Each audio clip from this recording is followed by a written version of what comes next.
Hello, I'm Femi OK and you're in the stream. Today, why does Ethiopia's largest ethnic group consider themselves to be one of the most persecuted by their government? We'll look at the challenges faced by the Oromoo people.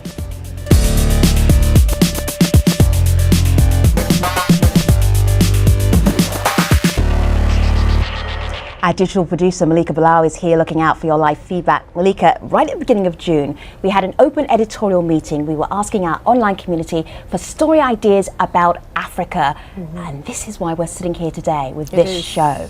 We've come full circle, and I love when that happens. So journalist Mohammed Ademo was one of the people in that open editorial meeting, and he had this pitch. The story that the stream should be doing is a story about Oromo identity in diaspora and also marginalization in Ethiopia, and then the challenge that Oromo immigrants and Oromo refugees are facing. I think people are dying to be heard. He says people are dying to be heard, and if you want to be heard, we want to hear you. So use the hashtag AJStream. Joining us in the studio, sitting between Malika and myself, we have Jawa Mohammed. And Jawa is an Oromo rights advocate who was raised in Ethiopia's Oromia region. Jawa, it's great to have you in the stream. Thank you for having me. We will be hearing from you in just a little moment. So, the Oromo people make up about 40% of Ethiopia's population. But according to human rights advocates, they lack equal political rights, face widespread discrimination, and have long felt targeted by the Ethiopian government. So as a result, over many years, millions of Oromos have fled their homeland to become refugees in other nations. So how did all of this happen to a group of people who make up almost half the country? To help us answer this is Fido Eber, the Foreign Affairs representative of the Oromo Liberation Front. He joins us from Minnesota in the United States. And in New York, we have Mohammed Ademo. He is a journalist and editor of the Oromo news website, O Pride. Fido and Mohammed, it's great to have you in the stream. And before we start, I have to say that the Ethiopian government turned down our invitation to join in this conversation. This is an email that we received from their spokesperson, Shimalis Kamau, who writes, "No government representative is authorized to share a forum with the Oromo Liberation Front leadership or involve in any media debate, as the OLF is officially prescribed as a terrorist organization." So that is why they're not part of this discussion, but I will be bringing in some of their viewpoints. Jawad, let me start with you. It's really hard for outsiders to understand that if an ethnic group makes up 40% of the population of a country, why they feel persecuted. Why is that? I think the persecution and the discrimination goes back to how they were incorporated to the present day Ethiopia. About 100 years ago, they were conquered by the Ethiopian, the Abyssinian state that were able to get a modern weapon earlier. From that on, their size became a curse. Their size and the wealth, they contribute about 60% of the GDP. They're about 40% of the population. So any move to incorporate them to the state requires a significant redistribution of wealth. Because of that, and because Ethiopia has been ruled by dictators, any dictator who wants to incorporate the Oromo faces redistributing wealth and power. Because of this, they continue to repress them in order to ensure that they never get the fair share and force the dictators out of power. Okay, so Malika and I and the team were trying to get an idea of, okay, what is it like to grow up Oromo? What is it that is actually happening to you to make you feel persecuted, Malika? You're right, and we got this video comment just on that, on what it is like to grow up as a member of the Oromo community, not in Ethiopia. Have a listen to this. I think often we take too lightly the power of identity and how being deprived of the opportunity to express that both socially and politically is both unjust and damaging. Living in a country like Australia as young Oromos, I think it's important that we continue to raise awareness about the plight that our people face. I mean, we have the opportunity to speak Oromo without being persecuted, to identify as Oromo without being persecuted, and that really challenges an entire system. So Sarati says that outside of Ethiopia, she has the ability to speak the language she wants to speak without being persecuted. What does that mean that it's like for Oromo in Ethiopia? Now it's changing a little bit, but in the past, particularly during my grandfather and father's time, if you have an Oromo name, if you speak the Oromo language, you will be targeted, you will be identified as enemy, and you will be ridiculed socially, you will be politically targeted, persecuted, thrown to jail. generally to be an Oromo in Ethiopia is either you have to change your identity and claim to be somebody else, or remain marginalized, lose economic and political opportunities. So Mohammed, does this actually resonate with you? Does what Jawar is saying, is that your experience when you were in Ethiopia? Absolutely. I mean, this is the experience of Oromos for several decades, and as far back as the century. There is this systematic cultural and political and economic discrimination where you are made to feel inferior and you don't come forward and speak. So you have to change your identity to fit in. And anything that deviates from there threatens the power balance. And let's just remember that Ethiopia is an empire forged with iron and blood. In what continues to happen to Oromo is to use the same tactic to hold on to power so that the power balance does not shift. Do you know, we've been talking for a long time with the Ethiopian government. We were trying to get them to be part of this program. One of the things that they actually told us was they have a great deal of respect for the Oromo people. They say that the great Oromo people, whose rich history, customs and traditions constitutes one of the marvels of Ethiopian culture and linguistic diversity. So Fido, this sounds on paper incredibly respectful. Why are there so many grievances that you have? Well, particularly the present government controls everything from the military, monetary institutions, the government, the bureaucracy. So the Oromos are really scared. In the past, it was very hard to identify oneself as an Oromo, as my colleagues have indicated. In fact, unless you identify yourself with with other groups, you will be enslaved. And it was one of the criteria by which a slave in Ethiopia used to be taken. So Oromo women, Oromo men who follows the traditional Oromo beliefs and culture, these were targeted. In fact, today the same thing is holding on. In the past, the Amaras ruled for almost 100 years. Then the Tigrayans came back now, and they are ruling with iron fist. They represent almost 6% of the population. There is no democracy. There is severe repression. Right. Okay. You know, Femi, every so often we have a day where we get so many comments online via Facebook, Google+, Twitter, and it's all before a show has even aired. Right. Now that the show is airing, we're still getting comments, but I just want to read a few of them. Henok on Twitter says, I was denied a job because I was a Oromo and also was not a member of the ruling party. But on the other hand, we're also getting a lot of pushback. On Facebook, Awa says, yes, there are a lot of problems in Ethiopia. However, singling out one tribe as a victim is a cheap shot to divide Ethiopia for the sake of other countries' interests. Mohammed, I want to pose that one to you. Since you pitched the idea for this show, clearly, as our community is saying, the Oromo aren't the only ones who are discriminated. There is no denying that the Oromo are not the only one that are discriminated, and there are several minority groups in Ethiopia that are facing similar persecution. But that said, I want to comment on what the Ethiopian government said. There's this great quote that I like from JFK, that a nation that is afraid of the truth is afraid of its people. That's essentially what's going on. In this pushback that you see, trying to tie Al Jazeera to Egypt and saying Al Jazeera is playing a mouthpiece for Egypt because Egypt and Ethiopia has this stalemate. In this pushback that you see from the communities, essentially what the Oromos have been fighting against, that people don't want the Oromo story to be told because Oromo is at the center of Ethiopia's problem. Ethiopia got an Oromo problem. Nobody wants to address it. The Ethiopian government does not want to talk about it. There is no political space for an Oromo to exercise their rights.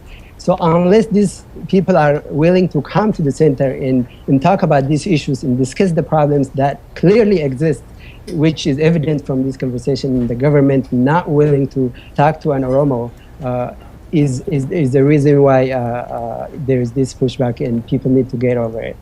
But it's a very specific reason the government said they didn't want to talk to Oromo. And Fido, I'm just going to bring you back in here for this, because they actually said to us that the Oromo Liberation Front, as well known among the Oromo people, is an organization responsible for heinous crimes, countless atrocities, which its leaders perpetrated against innocent civilians. Fido, you are representing the OLF. How do you respond to that? That's false. In fact, the Oromo people love the Oromo Liberation Front, and that's in fact their difficulty. One of their leaders said if they want to arrest an OLF, it would be difficult. They don't have enough prisons because Oromos believe in this organization. This is their institution. All right, but how about the heinous? A lot of things to Fido, the Oromo people. but how about the heinous crimes, the countless atrocities? We are against violence. We want to solve this problem peacefully through negotiation. The Ethiopian government refused. Several times we have asked by governments, we have initiated this, talks for peace. They refuse, because if OLF goes in and works freely among the Oromo people and others, then they will lose. They don't want to lose. As a minority, they are scared. All right, Mohammed, So let me just bring in Mohammed for something.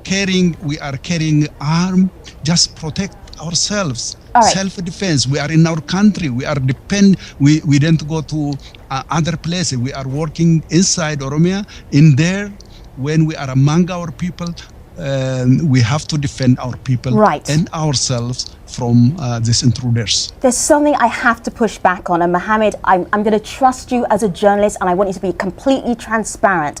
So when the Ethiopian government talks about heinous crimes, countless atrocities, please at least enlighten us about one or two of these instances where they may say violence may have been used by the OLF.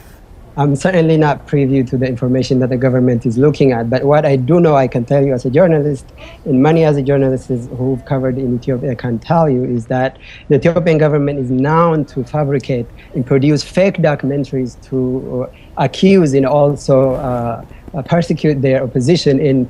A very clear example of that is just about 2 months ago, a story that was also published on Al Jazeera was that there has been a growing Muslim movement in that country. They produced a video essentially saying that the peaceful protesters on the streets of Addis Ababa have connection with terrorists in Mali, in Nigeria, and in other places. Totally something that is not related. Where the protesters are in fact asking basic questions. So again, I don't have the information in front of me, but I'm not aware of any such heinous crimes.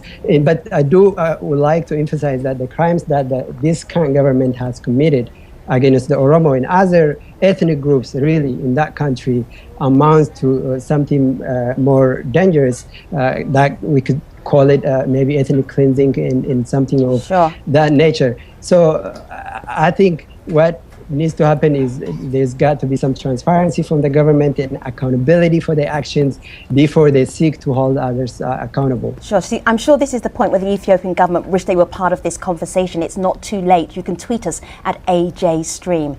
Malika. Well, we mentioned earlier some of the pushback, and some of it is coming in the form of email. An Ethiopian lawyer and blogger, Daniel Berhane, based in Addis Ababa, sent us this. He says the OLF left the transitional government after committing around massacres on other ethnic groups. That was their ultimate undoing. The bottom line is an arrest of OLF operatives can't constitute a persecution of the Oromo. So are we conflating the wrong things, Jawar? Are we equating persecution of Oromo civilians with arresting operatives? Currently, there are 25,000 to 30,000 Oromo political prisoners in that country. No doubt that some of them are OLF operatives. But the vast majority of, I can say 9 out of 10 of them, are teachers, students who have nothing to do with the OLF. I can give you a couple of examples. There are Oromo peaceful opposition parties in the country operating within the constitutional mechanism. Their leaders, just a couple of years ago, 200 of their leaders were thrown to jail. These people are known for advocating nonviolence. These people are have never contested even the legitimacy of the state. They operate within the state, but they still throw them to jail. I want to comment on a couple of things. Why do you single out the Oromos? Oromos never single themselves out. They are singled out. As I said, 9 out of 10 of the political prisoners in Ethiopia are Oromos. 8 out of 10 for what? For what crimes? For political, because they resist the government's imposition, exploitation of resources. They defend their rights. They speak their language. They refuse, and most importantly, you can get put in prison for speaking your language. For speaking your language, for refusing to be a member of the ruling party. One of the most common crime is if you refuse to be a member of the ruling party, you become that. So. Let me just let Mohammed jump in here as well. Just share the conversation, because I know, Mohammed, you were in prison. What did you want to say? Femi, I was just going to mention that in Ethiopia today, as we speak, every dissenting Oromo is taken as or left, by extension, a terrorist. And that's essentially why I went to jail. As growing up in Ethiopia as a student activist, the questions that we were asking when I was a high school student was, there was a fire that was engulfing forest in Oromo areas. And we only asked to be allowed to go put out the fire, which the government did not want to take any action against. Those are some of the crimes why these people arrest innocent young people, put them in jail and call them terrorists or give them some other levels. This is the story of many Oromo students who are forced to leave the country, now living in refugee camps in the Horn of Africa and others, at times in hundreds. So I think this notion that what is in jail and people that are arrested are OLF operatives is totally a way of not answering or addressing the problem from my point of view. Okay, Joa. I think we have to focus on. Fido, I hear you. We'll come back to you. I think we have to focus on why the government is doing what it does. It boils down to resources. Oromos contribute up to 60% or 65% of the country's GDP. Most of the coffee, Ethiopia's #1 export is coffee. Most of the coffee comes from Oromia. Ethiopia's economy is based on the Oromo people. If it allows dissent among Oromos, this dissent can grow into demand for redistribution of resources and control over their resources. That means the ruling party, particularly the Tigrayan ruling party, will lose power. Remember, the TPLF has this corporation called Effort.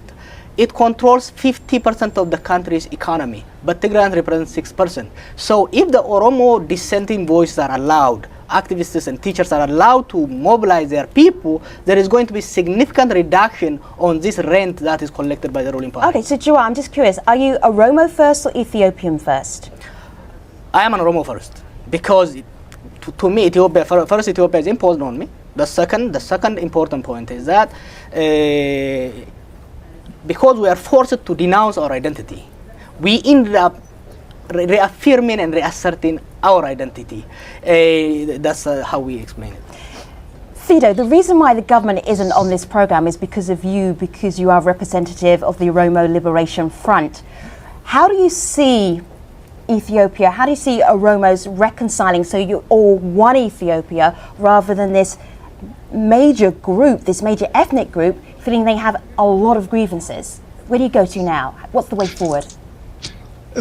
I just want to illustrate the degree of oppression on the Oromo people by just mentioning two things. One, the number of people in prison is not Oromo speaking, but others indicate that over 90% of the prisoners in the federal prison are Oromos. Leave alone in the Oromia region, of course, completely they are Oromos. Thousands. The international community, part of the international community knows this, but they keep quiet. Second, the number of refugees. I'll just give you an example. Just in 2012, over 110,000 refugees crossed over into Yemen. Out of this, 90,000 were Oromos. Okay, so we see the enormity of the problem. I just want to bring Malika in here because it would be nice to get a sense of what you, as Oromos outside of Ethiopia, feel the way is the way forward is. Right, there are a lot of tweets about solutions. I'm glad, though, that Fido brought up refugees. We'll get to that in the post show, so a little tease for that. But on Twitter, Rakari says the Oromo people want control of their futures. We can no longer trust others to rule over us because we've been exploited. But Jawar on Facebook, Hashim says that's not going to happen because of lack of collective action due to ideological differences among Oromo leadership. So what is the way forward? How do you solve those ideological differences? Well, it's a nation of some 45 million people. No doubt there are some ideas, some differences, some smaller factions. That's inevitable. It's inevitable. However, the Oromos from left to right, from moderate to hardliners, there is absolute and solid consensus on the right of the Oromo people to self-determination, on the demand that their resources be used for their development, on the demand that prosecution, political prosecution, political repression, and cultural marginalization end. On these major points, there is consensus. True that there is a lack of collective actions. There are some problems in mobilizing toward that direction. But this is a journey towards nation building. We are facing a very determined state, supported by China, United States, and various international actors. The adversity is very high. However, the determination among Oromo people is very strong. So I do believe that sooner or later we are going to emerge victorious. Journey to nation building. I like that. I have to write that down. So we will continue this discussion. It's not over yet at stream.aljazeera.com in the post show. But first, Malika has a look at some of the other stories the stream is following.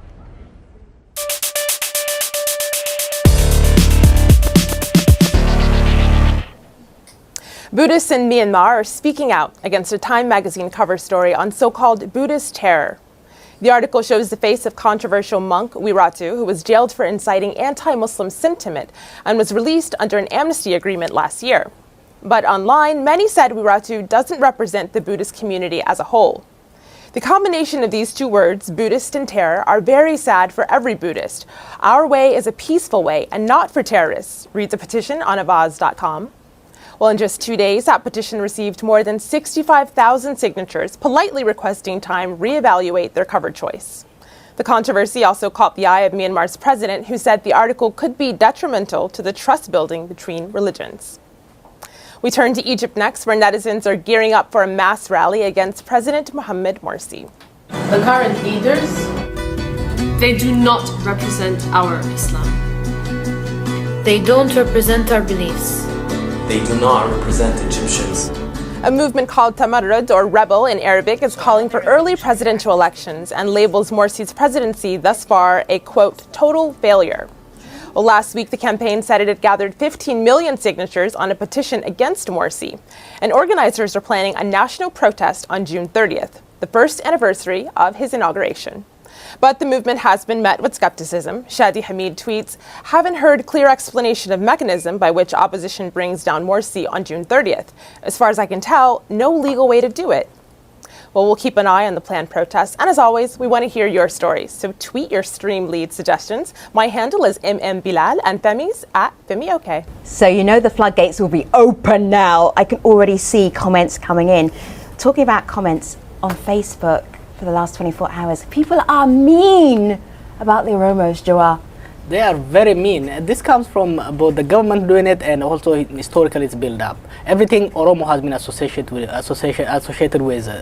threat to the state, right. Disintegration of the country. I can post a song on Facebook and immediately people will be coming with negative comments because they fear they have built a lot of hatred and fear towards Oromo. So this phobia is actually the one factor that's blocking conversation among the people. All right.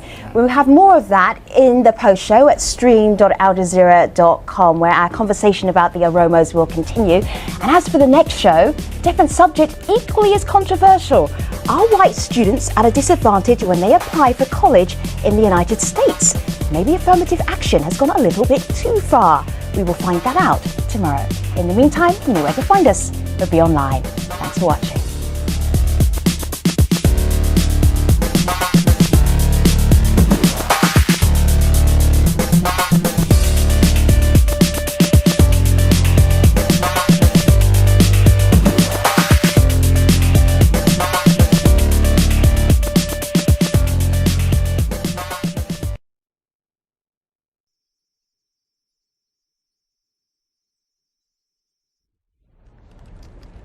Hello there. I am just typing in, looking up the stream, and our Facebook page is not there yet, so don't go to my laptop. I'm in mid-type here.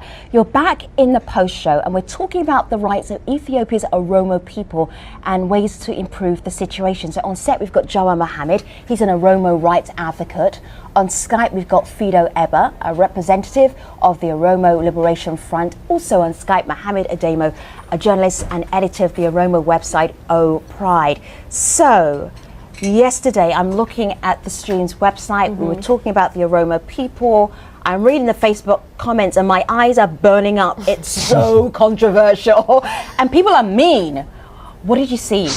They are. That's a little bit of an understatement. Yeah. Almost. So I pulled it up on my screen here. This Right. is the story page. And it was on here that we got more than 126 comments, but also on Facebook, on Google+, on Twitter. They've been coming in, they've been rolling in, rather. A lot of them look like this tweet from Asigid, who says, do you have objective evidence that shows Oromo is the only ethnic subject to repression? Why do you want to single out the Oromo anyways? Jawar, do you want to tackle that?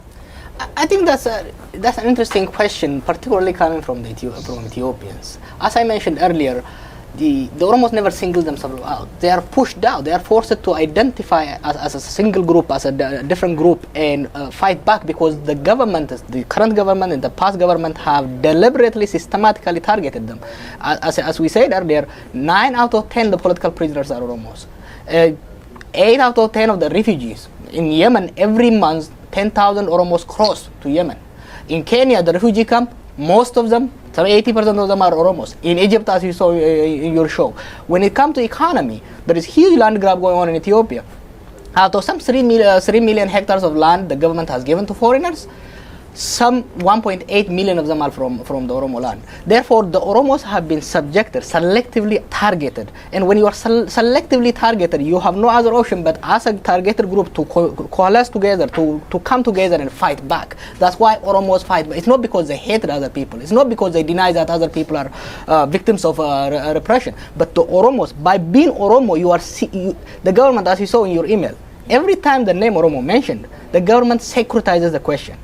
Every time the Oromo comes, it is anti-state, it's anti-government. Because of that, people are forced to come together as Oromos and fight back. It's not that because we don't want to work with other people. We do work with other people. We work with Ogadenis, with Amharas, with everybody. The difference is that we are forced to fight back more than anybody else. We are targeted, selected, and we're just responding to that. So Mohammed, the way that I see this, because everybody tries to understand the problem with their own sort of circumstances. So I belong to a very large tribe known as the Yoruba tribe. And I think one of the issues, certainly in the African continent and parts of the Middle East, is this tribalism. And that maybe the way forward to work as an integrated society and integrated communities is to maybe forget the tribe and think of the whole nation. And I think that's probably a lot of the pushback that you're getting as Oromos. Couldn't it be more important to be part of a nation than part of a group? That's not the way we think. I'm sorry. There are over 80 different ethnic groups in Ethiopia. The Oromos live as neighbors with all of this. We intermarry. We live among each other. We learn each other's language. Oromo doesn't hate anybody, any group.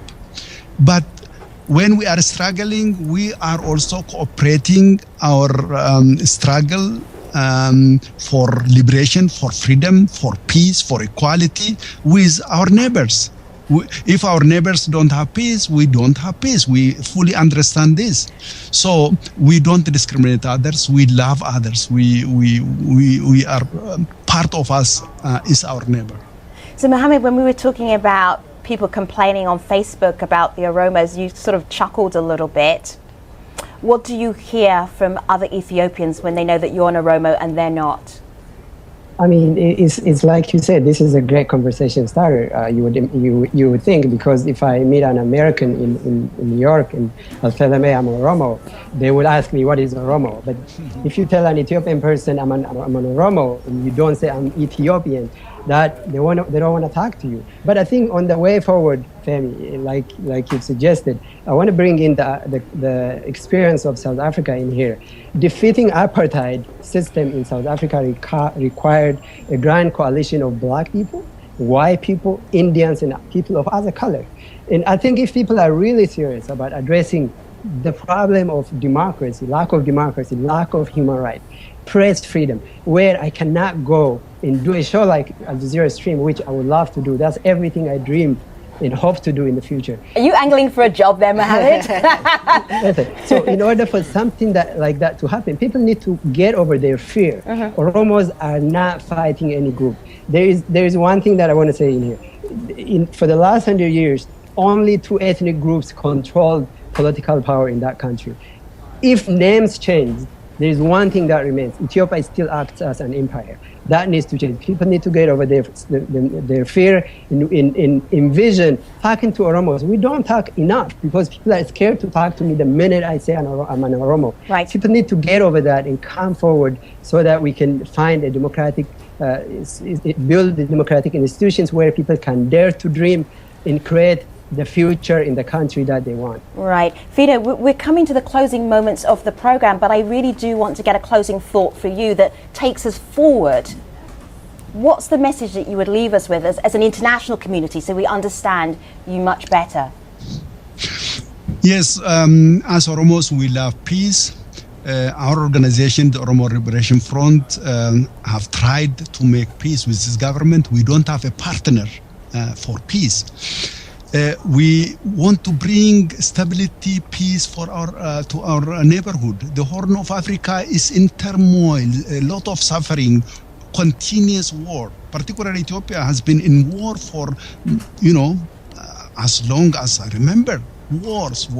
We want to overcome this, and we appeal to the international community to put weight on the Ethiopian government, who is persecuting not only Oromo, other nationalities in that country.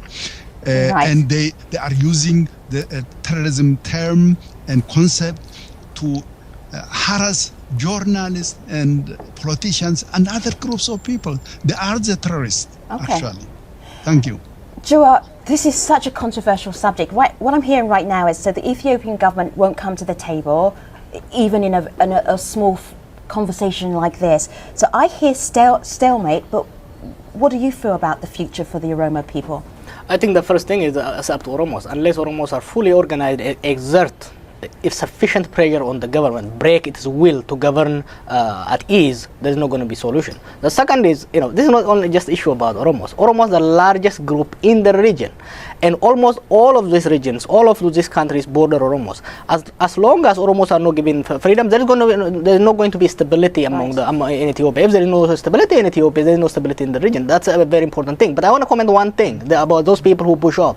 The government has securitized the Oromo question so much that it has created Oromophobia. Whenever there is Oromophobia? It has created Oromophobia, whereby I've got Oromophobia from the website. If you ask the ordinary Ethiopian, when the name Oromo comes up, all they hear is about disintegration of the country, war, and others. Oromo is not. Oromo is about peace. Oromo is about freedom. Oromo is about political and economic opportunity. And Oromos love to chat, and we're going to wrap it up there. But do you have Oromophobia, Malika? I don't. Not yet. Not yet, anyway. But I have a really good ending tweet from Ebo, who says, "The fate of Oromo people is intertwined with other peoples of Ethiopia. Let us make the land comfortable for all." Thank you. Hear, hear. So on the next show, different subject, but equally as controversial. Are white students at a disadvantage when they apply for college in the United States? Perhaps affirmative action has gone a little bit too far. I know you'll be tweeting us about that, but that's tomorrow. Until then, you know where to find us. We're Be Online. Thanks for watching. Oromophobia.